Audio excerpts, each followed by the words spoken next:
Rumaragas ang pagpupala po sa ating lahat. Para sa ating pangaraw-araw na talata, tayo ngayon ay nasa Exodus Kapitulo 23 sa versikulo 4 hanggang versikulo 5. Kung makita ninyong nakawawala ang baka o asno ng inyong kaaway, pulihin ninyo ito at dalhin sa may-ari.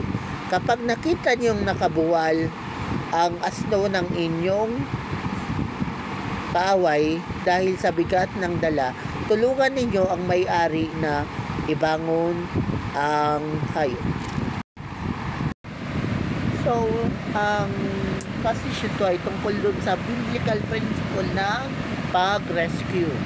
So, kumbaga, kapag ikaw ay nalagay sa isang sitwasyon na ikaw ay gustong gamitin ng Diyos para iligtas o i-rescue ang kahit na sino man, mapahayop o mapatao o relatives ng kaaway mo, so wala ka dapat na pipiliin na kahit na sino mang tao.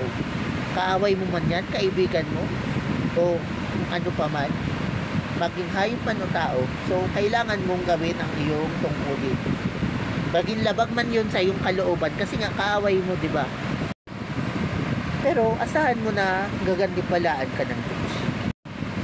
So, pag minsan, kailangan mong sundin ang pinapagawa ng Diyos kahit na yun ay labag sa iyong kalooban. Kasi, mas mataas yung kalooban ng Diyos kaysa will ni Lord, kaysa sa will natin, di ba? Kaya nga sa New Testament, at sabi doon, love your enemy.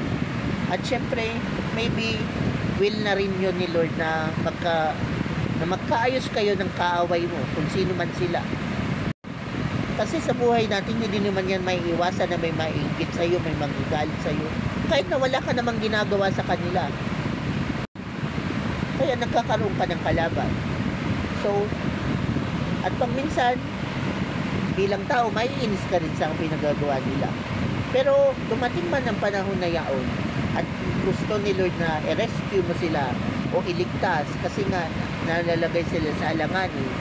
So, kailangan mong gawin ang pinapagawa ng Diyos kahit yun ay labag sa kalooban mo. Kasi nga, Kristiyano ka. So, tandaan mo, dapat unahin mong sundin ang kalooban ng Diyos kahit man yan ay labag sa iyong kalooban.